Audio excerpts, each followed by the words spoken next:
देखिए, जनता इस बार अब जनता के ऊपर है कि वो शिक्षित लोगों को उम्मीद जताती है या गुंडा बदमाश चोर दलालों को मौका देती है। इस चीज को अब जनता के हाथ में है। अगर शिक्षित लोगों को आगे बढ़ाएगी तो आगे काम होगा दबा के।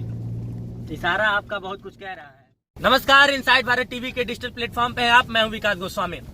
मेरे बगल में इस वक्त मौजूद है सुधीर यादव। वार्ड संख्या 44 से जिला पंचायत का चुनाव लड़ेंगे।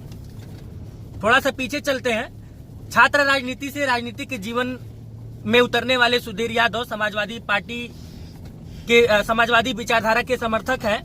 बहरहाल पिछली पंचवर्षीय जो इसके पहले का जो कार्यकाल था, इसके पहले का जो चुनाव था जिला पंचायत का, उसमें भी लड़ना चाहते थे, लेकिन सीट अनुसूचित हुई, नहीं लड़ पाए।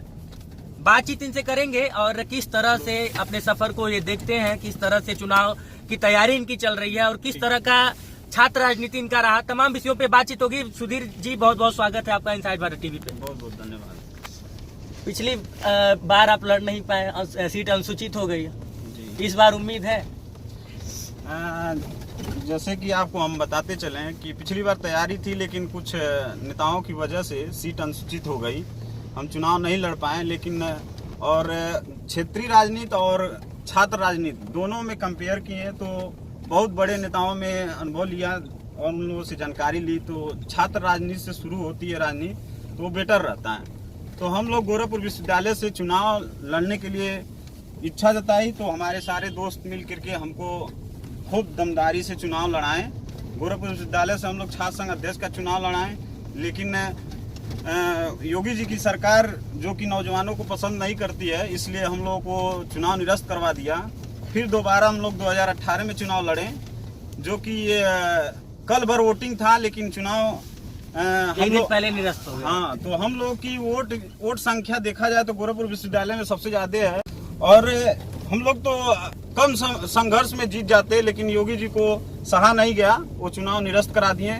चूंकि चुनाव खत्म हो गया और तब से चुनाव हुआ नहीं, तो हम लोग देखा गया सर पे कुछ अब क्षेत्रीय में आए, तो हम लोग गांव के लोग बोले कि अब यहीं से चुनाव की तैयारी करिए और जनता की सेवा कीजिए।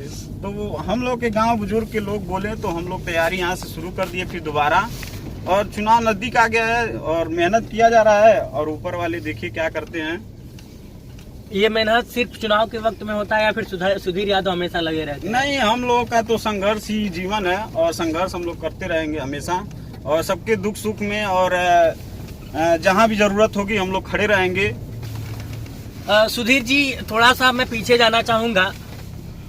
प्रारंभिक शिक्षा आपकी कहाँ से शुरू हुई और पूरी पढ़ाई आपने कहाँ तक की है? क्यों ये सवाल मैं इसलिए पूछ रहा हूँ क्योंकि अमूमन लोग ये समझते हैं कि जो लोग राजनीति करते हैं वो पढ़े लिखे नहीं होते हैं और बाहुबली होते हैं, लेकिन सुधीर यादव की शिक्षा दीक्षा, क्योंकि मैं तो आपके बारे में जानता हूँ, लेकिन मैं चाहता हूँ कि लोग भी आपके बारे में जाने कि कहाँ से आपने पढ़ाई की और कहाँ तक पढ़ चुके हैं। देखिए, ये तो बहुत अच्छा क्वेश्चन कर दिए हैं आप। हम सिकरीगंज एक न्यू पब्लिक कॉलेजिएट स्कूल है, वहाँ हम लोग 8वीं तक पढ़े। उसके बाद 9th से हम लोग एमजी इंटर कॉलेज में पढ़े इंटर तक। उसके बाद सेंटर इंटर कॉलेज गोरखपुर जी। उसके बाद सेंटर ड्यूज से ग्रेजुएशन किए। उसके बाद तब से हम गोरखपुर यूनिवर्सिटी में एमए में एडमिशन लिए और चुनाव लड़ने लगे और डबल एमए हमारा फाइनल है। यही मेरी शिक्षा है।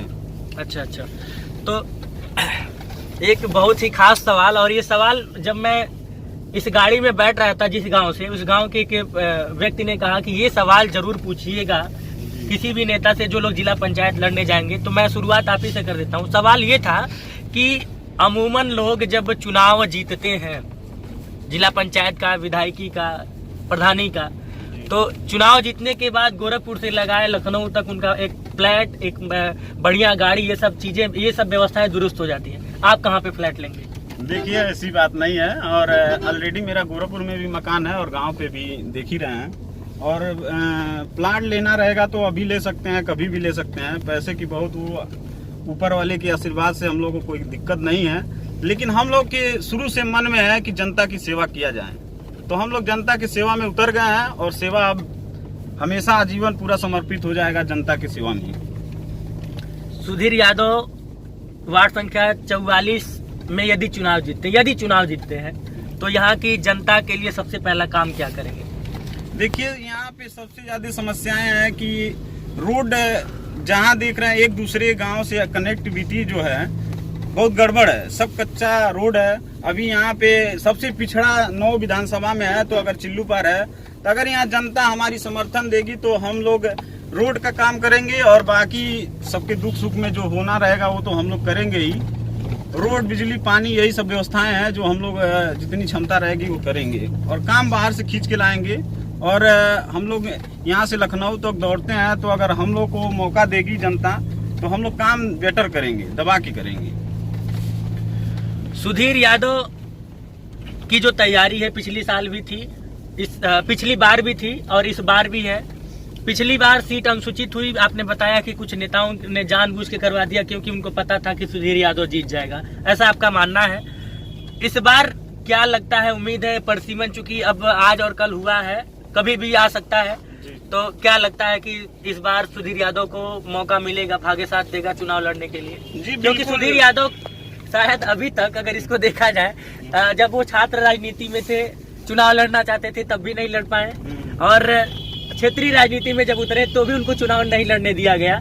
तो क्या लगता है, कुछ कुंडली गड़बड़ है या फिर इस बार मौका मिलेगा? देखिए, वो तो हमारा दुर्भाग्य है या सौभाग्य, जो सभी समझिए, हो सकता है इससे अच्छा लिखा हो। लेकिन बात यह है कि चुनाव इस बार अनुसूचित पिछली बार हुआ था, तो इस बार जनरल होगा या पिछड़ी होगी, तो दोनों में है तो बेटर है। हम लड़ेंगे और दमदारी से लड़ेंगे, चुनाव जीतेंगे। जी बिल्कुल जीतेंगे, और आप लोगों का आशीर्वाद रहा तो बिल्कुल जीता जाएगा। इनसाइड भारत टीवी से बातचीत करने के लिए सुधीर यादव बहुत बहुत शुक्रिया आपका, और भविष्य की बहुत बहुत धन्यवाद आपको, बहुत बहुत धन्यवाद।